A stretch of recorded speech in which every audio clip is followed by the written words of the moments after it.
तुम्हें प्यार करके नहीं, सोचेंगे तुम्हें प्यार करके नहीं।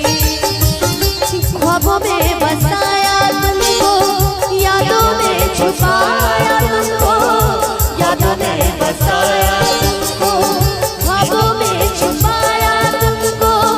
मिलोगे हमें तुम जानम कहीं ना कहीं, सोचेंगे तुम्हें प्यार करके नहीं, ये दिल बेकरार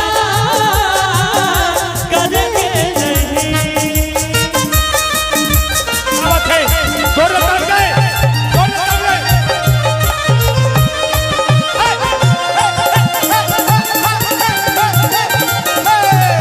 देख के कई अभियोग ये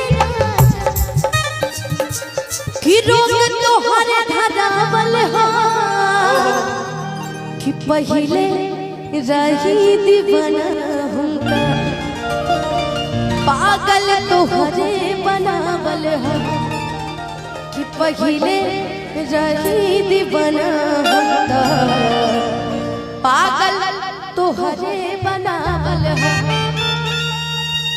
बाकी सोचा था एक और गीत जोड़ दे तारा खाते, ताकि तू नाराज नहीं। सब महादेव की कृपा सब कि देख के गईलू वियोग रानी, रोग तोहर धरावल कि पहिले रही दीवाना हमका, पागल तोहरे बनावल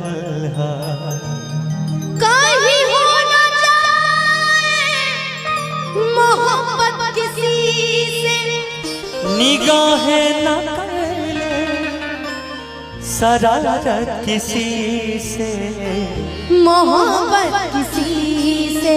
दुपट्टा दुपट्टा सरक रहा है, मेरा दिल धड़क रहा है, दुपट्टा सरक रहा है, मेरा दिल धड़क रहा है।